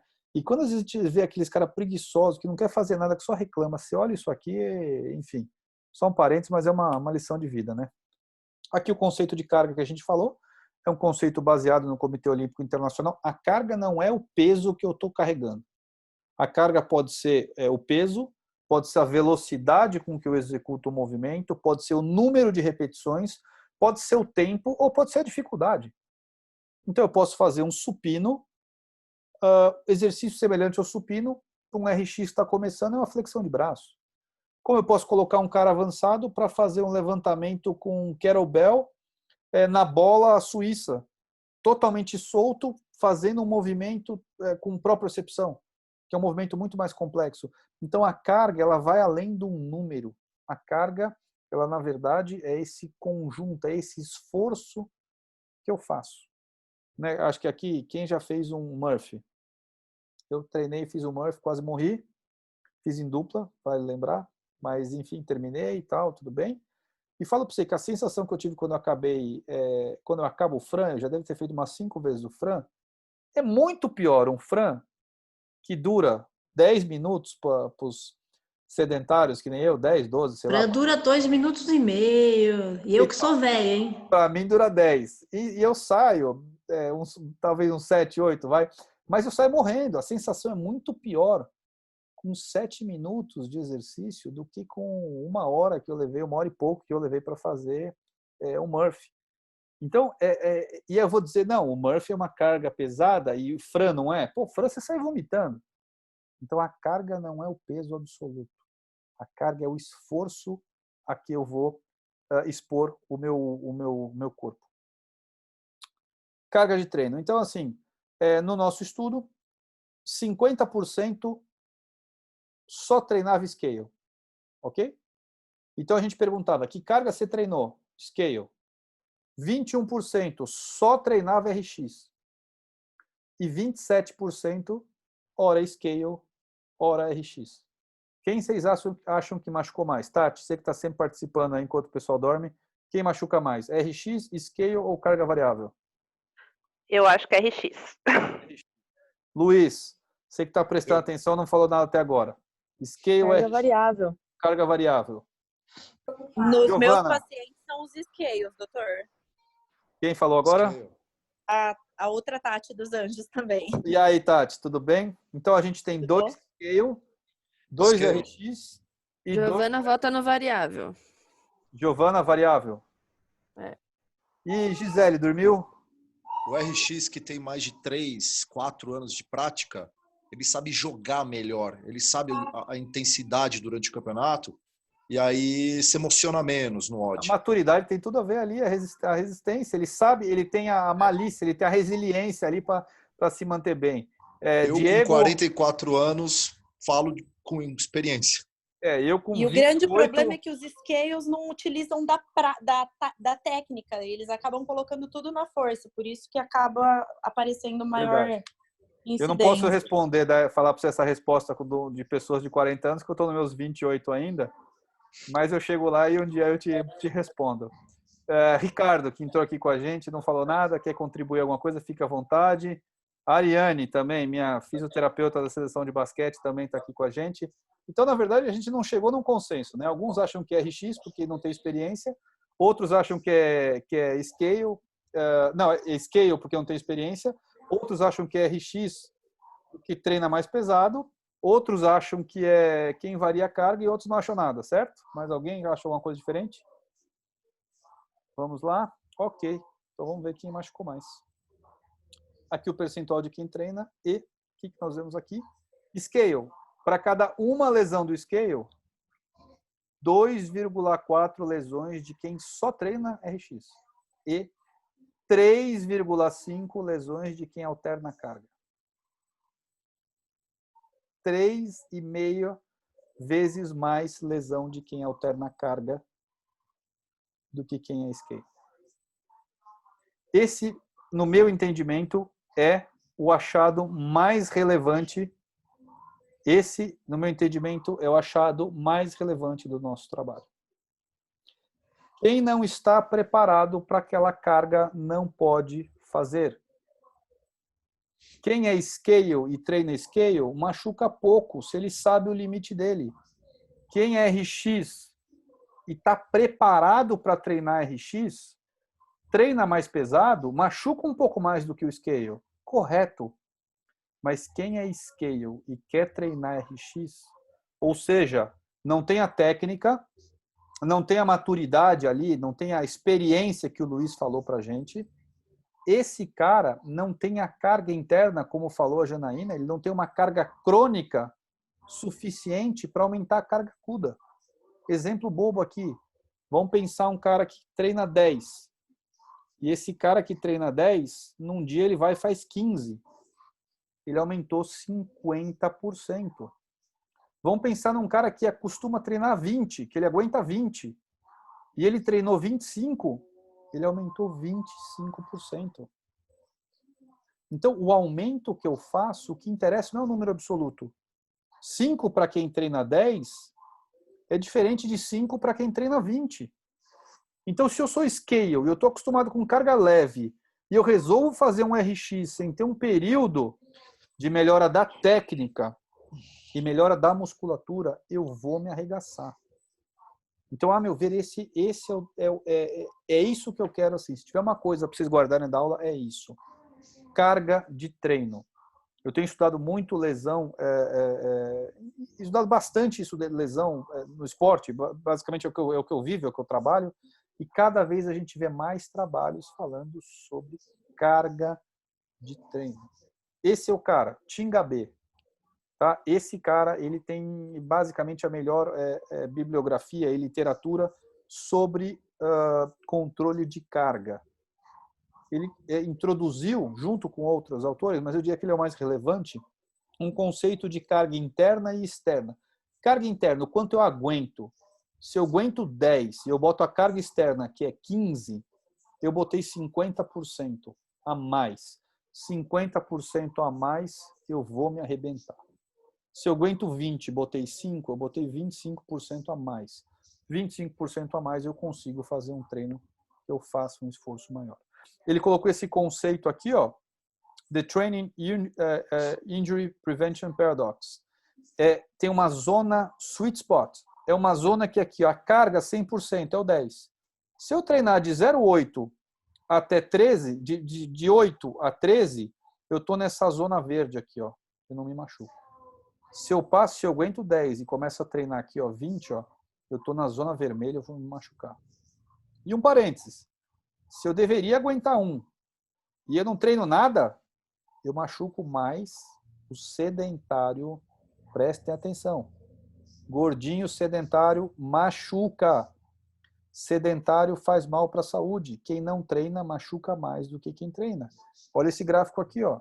Esse cara que não treina nada, que não aguenta nada, machuca quando pega a compra do mercado. Então, carga, se você não está preparado e fizer, você vai se arrebentar. Esse é o conceito mais importante da aula. O trabalho do feito, ele não diz exatamente carga, ele não usa assim esse conceito como eu coloquei, mas olha o que ele fala aqui, ó. Atletas com menos de 1 ano de experiência machucam mais. Atletas com menos de 3 dias de experiência machucam mais. Será que esse cara aqui, ó, com menos de 1 ano de experiência, ele tem a técnica, como a Giovana falou, por que machuca o ombro? Será que ele consegue fazer um snatch? Será que ele consegue fazer um pistol com menos de 1 ano de experiência? E aqui, como falou o Luiz, o cara que treina menos de 3 vezes por semana, ele consegue ter uma carga interna, ele consegue construir uma carga basal dele forte, treinando menos do que 3 dias na semana? Não. Então, esse resultado dele, por mais que ele não tenha abordado falando carga, eu interpreto como corroborando esses nossos resultados. Aqui, Minguelli, um outro trabalho em Portugal. Quem treina menos do que 2 vezes por semana, machuca 3 vezes mais. Como é que eu treino menos e machuco mais? Por quê? Porque eu não adquiro uma carga básica para prevenir a lesão. Porque eu não desenvolvo a minha técnica para prevenir a lesão. Ok? Um outro estudo aqui, esse de 2020, tem um trabalho prévio, acredito que é o trabalho de Summit, que fala sobre lesão no ombro, e tem um trabalho também sobre musculação tradicional. Mas o que a gente vê aqui, nesse estudo, ele perguntou para os participantes, por que você acha que você machucou? 33%. Treinei além da capacidade. 28,5%. Negligência. Ou seja, 60% das lesões são lesões que estão associadas a um erro de treino. Erro na carga ou erro na execução. Não fiz o movimento correto, fiz a mais do que eu queria, não estava preparado, não prendi o peso adequadamente, não dei um descanso suficiente. Ou seja, 60% das lesões aqui, ó, são lesões que daria para a gente prevenir, segundo esse estudo. Tafuri, um estudo italiano, treinamento prévio. Então, ó, nós vamos fazer o seguinte, nós vamos tentar fazer muscle up. Eu vou ter 1 mês só de treinamento para muscle up. Ou, enfim, vou fazer um snatch, vou fazer um pistol. Se eu fizer treinos específicos para ensinar esse gesto, isso previne também lesão. Volta no que a gente falou. Carga de treino, entenda como o quanto eu aguento e o quanto eu faço, e entenda como a técnica do movimento. Eu não perguntei no estudo a técnica, mas, a meu ver, um cara com menos de 1 ano, ele não tem a mesma técnica que um cara com 3 anos de experiência. Lesão prévia, aqui não vamos perder muito tempo, 3,2. Basicamente, qualquer esporte que você for estudar, lesão prévia é um fator associado. Ok? Por quê? Porque aquela estrutura pode... Outros estudos que mostram que a lesão prévia está associada, tá? Basicamente porque quando você tem uma lesão, você tem um desequilíbrio muscular, você perde a propriocepção, você tem fraqueza e você tem uma recuperação inadequada. E esse próprio autor que eu falei para vocês, Tim Gabé, ele mostra num trabalho de físio que eu apresentei na minha aula sobre controle de carga no CrossFit. Ele mostra que o cara que teve a lesão ficou uma semana parado. O cara, voltando ao exemplo, ele aguentava 20, machucou. Uma semana parado, voltou, fez 20, machucou de novo. Porque depois de uma semana ele não aguenta mais 20, ele aguenta 12. Aí ele voltou, machucou de novo.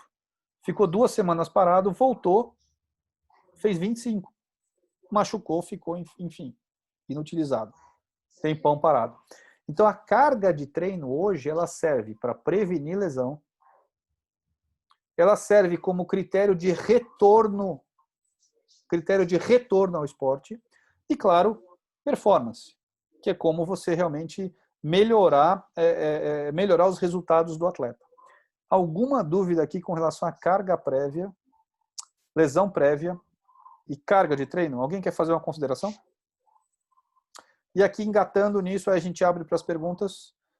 Luiz, no começo a gente tinha falado isso, experiência. Olha aqui. Atletas com mais de 1 ano de experiência tiveram menos lesões. Então, treinar CrossFit por um período prolongado, nesse nosso estudo, que, modéstia à parte, eu considero que por ser um estudo prospectivo, ele tem um peso que deve ser levado em conta em relação aos retrospectivos, foi um fator de proteção. Como é que eu explico isso? Uma forma muito parecida pela carga. Esse cara que treinou há mais de 1 ano, ele desenvolveu a técnica adequada e certamente ele tem uma carga basal, carga interna dele, mais alta. Então ele machuca menos. E a gente vê aqui alguns trabalhos que falam o contrário. Então, o próprio trabalho do Ian aqui, do Spray, que é um dos trabalhos iniciais, fala aqui que quem treina com mais de 6 meses tem uma lesão de 35%. Quem treina com mais de 2 anos, 45% de lesão, tem mais lesão. Então, aqui, alguns autores acham que quanto mais tempo você treina, mais você está exposto a machucar. Eu discordo.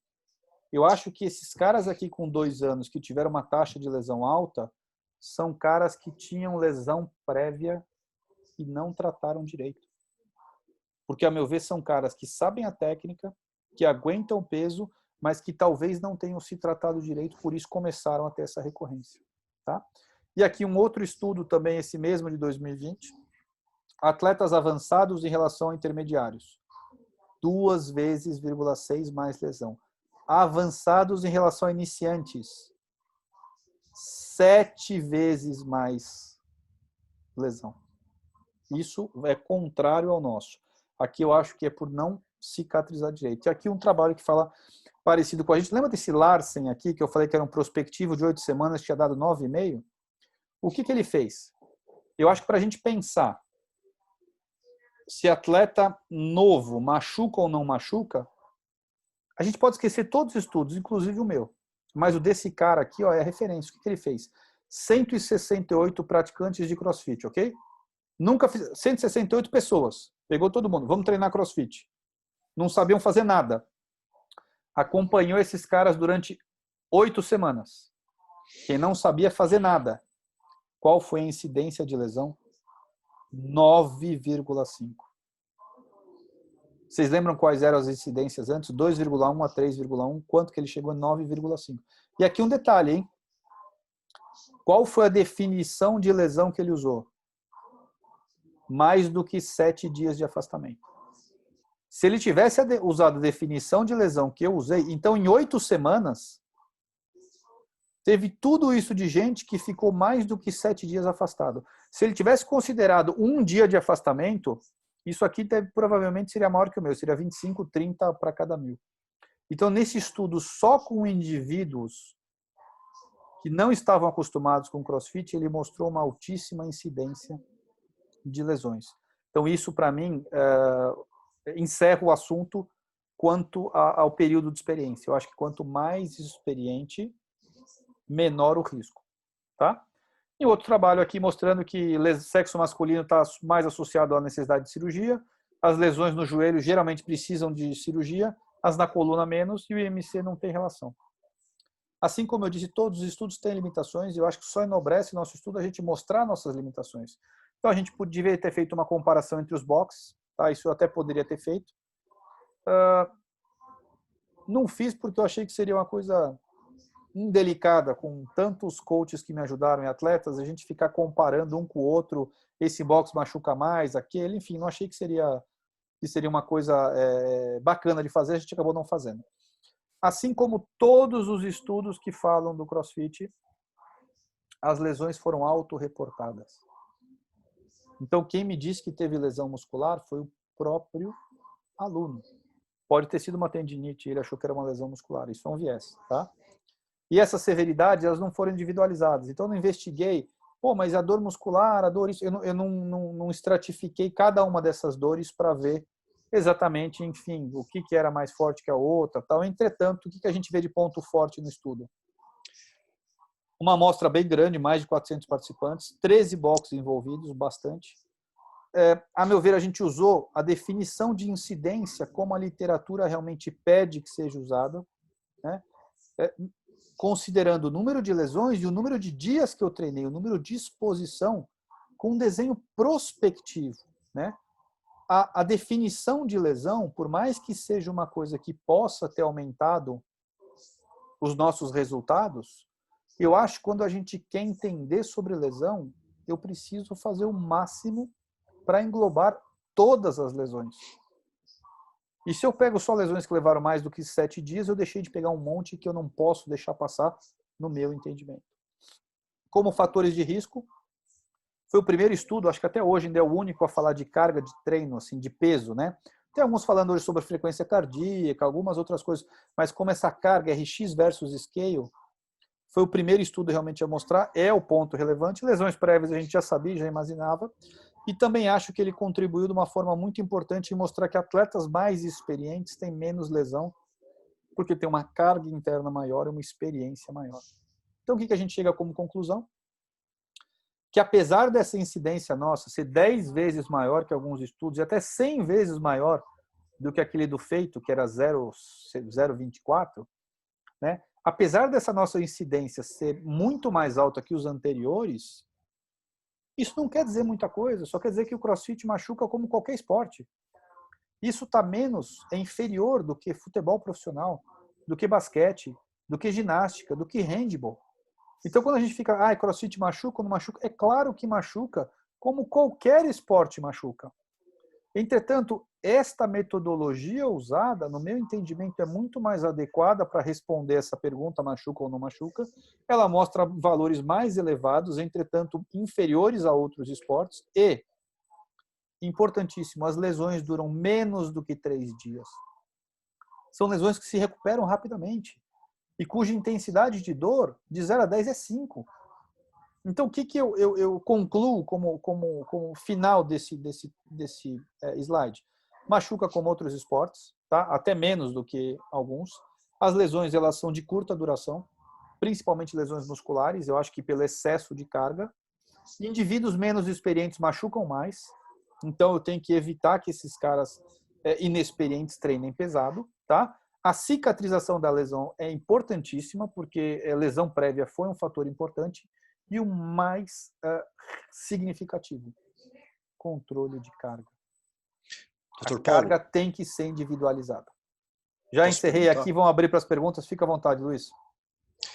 Então, eu treino há mais de 5 anos, 6 vezes por semana, e eu vejo um povo muito flutuante, né? O cara fica meses, aí sai, seja por lesão e tal.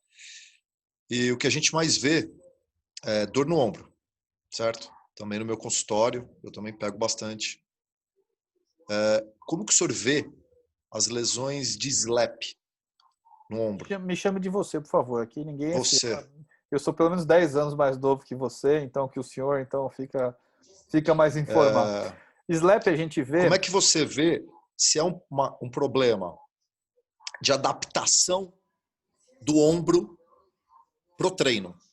Porque certas amplitudes só sabe que vai conseguir quando o ombro tiver uma mobilidade melhor. Só que de vez em quando, para conseguir essa mobilidade, acontece um slap assintomático, que não instável. E que você vê isso pessoas que têm e acabam não referindo até a sintoma de desconforto.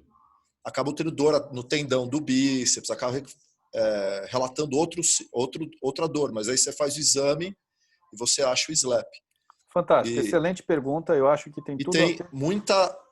A maioria dos atletas, todos têm artrose acromioclavicular também assintomática. Né? Como é que o senhor vê esse slap no ombro?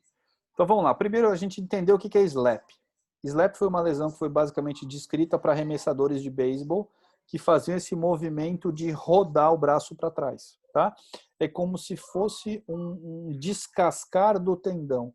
Toda hora que você vai girando o ombro para trás, ele vai descascando um pouquinho esse tendão do bíceps onde insere na glenoide. Isso simplificando bastante a lesão. Tá? Quando eu faço movimentos como, por exemplo, um snatch, ou quase todo movimento que eu tenho que trazer um peso de baixo e jogar para cima, eu estou fazendo essa rotação externa do ombro. Muitas vezes a gente acha que para fazer esse movimento eu só preciso ter deltoide. A gente vê, e aí eu volto a falar aquilo com a experiência, que o movimento de trazer um peso do chão até o peito não é o movimento do ombro. Você usa a musculatura posterior da coxa, você vai usar a musculatura de core, você tem uma explosão no quadril, para que esse peso suba, ele vem desde baixo, com uma energia que vem desde baixo até chegar no peito, não é fazendo com o deltoide, é um movimento combinado, ok? Quando a gente não tem um movimento correto, mesma coisa um deadlift, quando eu não faço o movimento correto, eu acabo sobrecarregando uma musculatura que não deveria fazer aquela função. Então, quando eu vou pegar esse peso, trazer ele exclusivamente no ombro, sem usar a musculatura de core, sem usar a musculatura da perna, sem ter o alongamento correto, eu acabo fazendo um esforço no ombro muito maior do que eu deveria. Quando eu vou fazer esse esforço no ombro, se ele não está colado na glenoide, se esse ombro não está estabilizado, é como se eu tivesse micromovimentos que vão levar a essa lesão. Então, quantos box faziam movimento preventivo de ombro há 5 anos atrás? Nenhum. No que eu treinava inicialmente, enfim, fui enchendo o saco do coach até que um dia ele resolveu comprar os elastiquinhos e começar a fazer. Se eu não tenho manguito forte, eu não consigo fazer um exercício pesado para deltoide, porque eu não tenho a estabilidade suficiente. Então, cintura pélvica, cintura escapular, musculatura de core, são exercícios da lombar, são exercícios que eu preciso ter essa musculatura estabilizadora funcionando direito. Então, eu vejo muito slap por falta de musculatura adequada. Ok? Isso é uma parte da resposta. Segundo, a gente sabe que quem treina pesado acaba tendo algumas alterações que nem sempre são clínicas. Então, se você tem trabalhos que pegaram e fizeram ressonância de corredores de maratona, ressonância do joelho de corredores de maratona, e um percentual muito significativo tinha edema ósseo, tinha alteração na cartilagem após fazer um esporte muito intenso. E que, na verdade, isso não tinha significado clínico. Então, existem alterações, e se a população do CrossFit é uma população que tem uma média de idade mais elevada, será que se eu fizer ressonância em todo mundo de 40 anos, eu não vou achar um percentual que tem SLAP, um percentual que tem artrose acromioclavicular? Também vou. Isso é mais uma coisa que fala a favor. Então, eu vejo atletas mais maduros, eu vejo exames que eu não diria que são falsos positivos, mas exames que muitas vezes não repercutem a queixa clínica e, principalmente, eu vejo uma falta muito grande de musculatura estabilizadora. Se você fizer a ressonância da lombar de todo mundo que treina CrossFit, quase todo mundo vai ter protusão ou hérnia. Se você pega os caras que fazem o movimento tecnicamente correto, e tem a musculatura de core forte, esses caras não sentem dor. Eu trabalho com alguns ginastas, ginasta de nível olímpico, nível internacional, conheço a coluna deles e acho que a coluna da maioria dos ginastas, em média, é muito pior do que quem treina CrossFit, só que eles têm um fortalecimento de core que é absurdo. Então, essa musculatura treinada com propriocepção faz com que você faça aquela articulação funcionar melhor. Então, resumindo, eu acho que o SLAP existe, muitos são assintomáticos, são achados de exame. Eu acho que a falta de equilíbrio muscular, amplitude articular, também contribui para estas lesões. E, por último, eu acho que tem movimentos que não tem que fazer no CrossFit. Eu acho que se você não vai competir, eu vou dizer para vocês, o pistol, para mim, e o snatch é igual nadar borboleta. Não serve para nada. Serve para tirar foto, para você dizer que, enfim, se você não vai competir. Aqui, Jana, não faça cara feia para mim, mas eu acho que a gente tem que saber o que a gente quer. Eu tratei muita gente que machucou fazendo pistol. O primeiro caso que eu operei foi uma competidora de CrossFit em 2015, que rompeu fazendo 25 pistols com uma perna. Ela era competidora, ok, tudo bem. Mas para o cara que é sedentário, que está começando a fazer CrossFit, eu vou mandar ele agachar até o chão com um peso, sem uma musculatura adequada, sem uma propriocepção, para fazer um movimento numa amplitude articular máxima, para ele se machucar, eu volto naquilo que eu falei, que é o bom senso do coach. Então, eu acho que os movimentos que levam ao SLAP, principalmente esse de rotação do ombro, são movimentos complexos que não acho que é todo mundo no CrossFit que pode fazer, tá? E eu acho que se você não tem pretensão de competir, alguns movimentos você tem que respeitar suas limitações. O meu snatch é o mesmo peso hoje, desde quando eu entrei. O pistol eu fiz algumas vezes na vida, até eu sou cirurgião de joelho também, até eu ver tudo que acontecia no joelho. Então, quem não está realmente muito preparado, eu acho que são exercícios, sim, com potencial de lesão que deve ser considerado, se não machuca. Ok? Respondi sua pergunta? Sim, sim. A única coisa que eu sempre falo para todos os coaches, sempre soltar a cápsula posterior do ombro. Sim, claro. Isso facilita demais isso aí as eu não dores anterior, né? Isso quando eu falo a propriocepção do ombro, equilíbrio, entenda também. A mobilidade. Não só a força. Né? E não é a mobilidade aquele alongamento só que a gente faz, claro. É o treino proprioceptivo, a musculatura do manguito rotador. É um conjunto. Eu diria que essas lesões elas vêm muito pelo desequilíbrio. Quem tem ombro fraco, quem não tem uma mobilidade adequada, quem tem contratura, você vê que muitos desses atletas eles não têm rotação externa. Se eu pego o cara que não tem nem a rotação do ombro, como é que eu vou botar ele para fazer um snatch? Não tem condição. Se esse cara tem a coluna dele, que ele não tem mobilidade na coluna torácica, como é que eu vou pedir para ele fazer um snatch? Ele não vai conseguir, não dá. Você tem que colocar esse cara com PVC para ficar agachando com o PVC até ele conseguir fazer aquele movimento na posição correta. Senão ele vai se arrebentar, só que é o que eu vejo. O cara chega lá com 3 meses, ele quer tirar foto dele fazendo snatch, fazendo um pistol, fazendo, enfim, um monte de coisa que ele pode se machucar. Tá? Que mais, gente? Vamos lá. Mais dúvidas? Tati? Alguma coisa? Não, Mateus, tá tudo Rayane, certo. Ricardo, Simone. Um detalhe aí, eu acredito que seja o controle motor, né? Que é o segredo, né? O controle do movimento, que é a estabilização com a força, né? Para que você evite essas lesões, e muitas vezes são lesões que se tornam recorrentes por não trabalhar esse desenvolvimento de controle motor, de estabilização, né? Eu acho que a gente pode chamar de várias formas, mas a ideia que eu gosto de passar é que a gente precisa de um equilíbrio. Isso. Se eu não tenho, se o meu manguito aguenta 10, eu não posso querer fazer um exercício que eu preciso de 20 para o meu ombro. Vai arrebentar. Um exemplo que eu costumo dar para os pacientes. Pensa o seguinte: crucifixo. Todo mundo sabe o que é crucifixo. Você deitado lá no banco de supino, fazer um crucifixo, ok? Crucifixo é um exercício para peito, correto? Exercício para peito. Termina o crucifixo. E aí, se eu vou abaixar o peso, então vamos dizer o seguinte, um exercício crucifixo, eu boto 20 quilos, tá, de cada lado. Eu vou abaixar esse peso. Vocês concordam que quando eu vou abaixar, se fica 20 quilos no meu bíceps, não é muito pesado? Entenderam o movimento? Eu estou deitado, segurando o peso, é um peso, uma carga para o peito. Na hora que eu vou devolver o peso no chão, que eu boto esses 20 quilos no bíceps, não fica pesado e você deixa cair, e você pode às vezes machucar o bíceps. Eu estou pegando um peso por uma articulação que aguenta muita carga e colocando numa que não aguenta. É a mesma coisa do manguito. Se eu tenho um manguito fraco e eu boto um peso muito pesado, que eu vou usar só o deltoide, mas o manguito não dá conta, é tudo para eu tentar machucar. Ok? Estou vendo uma pergunta aqui, a Deza está fazendo, doutor, quanto à relação à questão da grande parte das vezes. Acessório. Mais alguém? Alguma pergunta?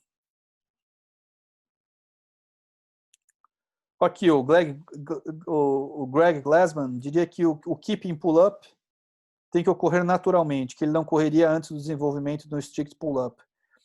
Volta naquilo que a gente falou de você tem que dar tempo ao tempo. Né? Muscle up eu fiz uma vez na vida. Um dia eu estava treinando lá e uma menina falou, ô tio, tipo zoando, era uma aluna que brincava comigo, eu brincava. Eu falei, ô gordo, tipo assim, eu dei uma zoada com ela, alguma coisa, ela falou, ô tiozão, você não sei o quê. Cara, aquilo eu fiquei assim, mordido, fui lá, peguei, fiz um muscle up uma vez na vida, que eu estava com raiva ali, fiz, e nunca mais tentei, não sei, eu não preciso fazer. Eu faço o treino legal, mas às vezes vai me custar tanto, pode me custar uma lesão, eu vou fazer tanta coisa para fazer exercício para dizer, puta, eu fiz, e daí, entendeu? Tem outros exercícios que dá para eu fazer que eu não preciso. Então, essa é a minha visão. Eu acho que tem coisas que o risco não justifica o benefício. Pô, não consigo fazer um clean. Pô, não dá para fazer nada no CrossFit. Tem que saber fazer.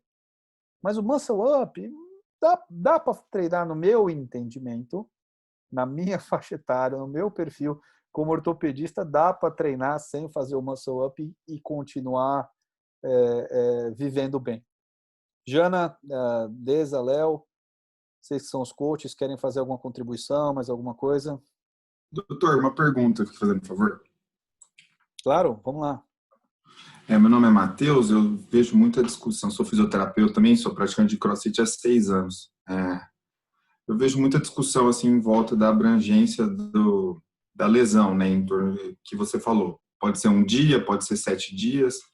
Existe algum estudo assim com meio termo em relação a isso? Porque se for pensar assim... Não que eu conheça. Hoje, por exemplo, quando eu desenhei esse meu estudo, eu quis fazer um trabalho o mais completo possível naquela época para identificar todas as lesões. E eu acho que a gente conseguiu identificar. Hoje, talvez, vendo que a média das lesões foi de, 2,7 dias, não sei, talvez eu considerasse fazer um estudo que fosse lesão mais do que 2 dias, mais do que 3 dias, mais 7 eu acho demais. Tá? Eu acho que se a gente colocasse 2 dias, talvez eu tirasse muito dessa dor muscular tardia, que também é uma coisa que a gente tem que saber. Se está tendo dor muscular tardia, porque ele não deveria ter feito aquela carga. Não é uma dor de eu chegar, aquecer, fazer uma soltura e conseguir treinar. Nós estamos falando de dores que impediram que ele treinasse. Então, por mais que assim, a média de afastamento seja 2,7 dias, quase 3, nós estamos falando de dores que realmente eram importantes porque não deixaram eles treinar. Mas claro que aí a gente abre uma discussão para o que a gente quer. Eu quis abranger o maior número de lesões possíveis, como pode ter gente que quer, enfim, tirar dor muscular, quer ver só lesões graves, aí é uma questão de metodologia, tá? Eu se fizesse exatamente esse estudo novamente, eu acho que eu manteria a mesma definição. Talvez, se eu fosse mudar, eu botaria para 2 dias, mas 3 nem pensar. Andresa está rindo aqui, imaginando a cena de eu fazendo o que? Um muscle up, é isso? Tá bom, porque eu vou aparecer lá no seu box, você vai ver só eu treinando. Que mais, gente? Mais alguma pergunta? Vamos lá, quem tiver acordado ainda, aproveitem para a gente, enfim, para a gente terminar mais uma ou 2 perguntas. Luiz, mais alguma coisa? Gisele, Léo, Jana, nada? Enfim, então, pessoal, assim, eu prometo que as próximas aulas nós vamos falar tanto de metodologia. Metodologia é difícil, é chato. É que eu acho que você simplesmente apresentar os números sem explicar o porquê, não dá. Eu acho que hoje vocês conseguem até interpretar um trabalho um pouquinho melhor, ver por que os resultados são tão diferentes, né? Um fala em 0,24 e eu falo em 18,9. Pô, por quê? Então, até para vocês interpretarem um pouquinho. Eu queria conversar uma outra vez com vocês sobre rabdomiólise, que eu tenho já um relato de caso apresentado, tenho também alguns casos operados sobre lesão de peitoral maior, que acontece também, e aí também é uma outra conversa. E uma outra conversa seria também esses aspectos motivacionais, né? Tem gente que é viciada em CrossFit, acredite. Vício, tá? Tem um estudo que mostra que é possível, sim, ser viciado em CrossFit. E tem alguns de nós aqui que já me deu um depoimento que é viciada, que estava quase enlouquecendo aí na pandemia, não vou citar o nome, mas ela é coach de Campinas e falou que ela é viciada em CrossFit também. Eu vou colocar ela para dar o depoimento para a gente nessa aula aí sobre adicção em CrossFit. Tá bom, gente? Acho que chegamos aqui a 1h40. Mais uma vez agradeço. Não é o estilo de aula. O pessoal que me vê dando aula, Gisele, Ariane, mesmo a Janaína, eu gosto de uma aula muito mais dinâmica, tá? É um assunto que, enfim, é pesado. Nas próximas vai ser mais dinâmico, vai ter mais participação de vocês, mais foto e menos literatura, mas eu acho que a gente tem que discutir também, tem que discutir um pouquinho aí de literatura, tá bom? Muito obrigado a todos aí pela participação.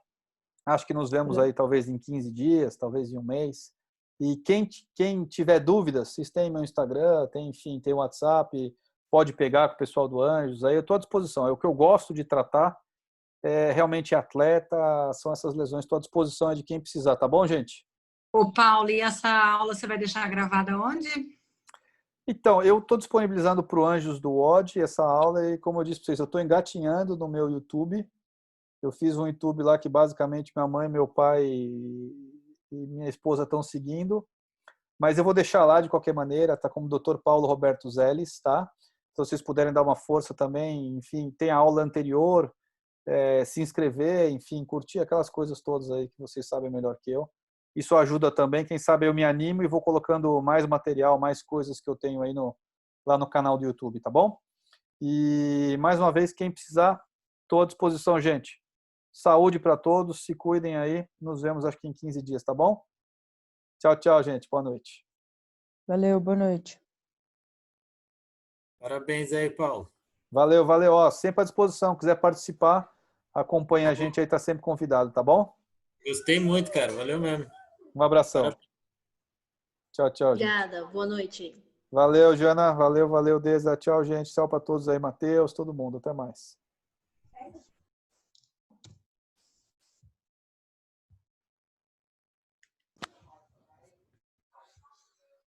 Carol. Carol. We don't go out with like, you know,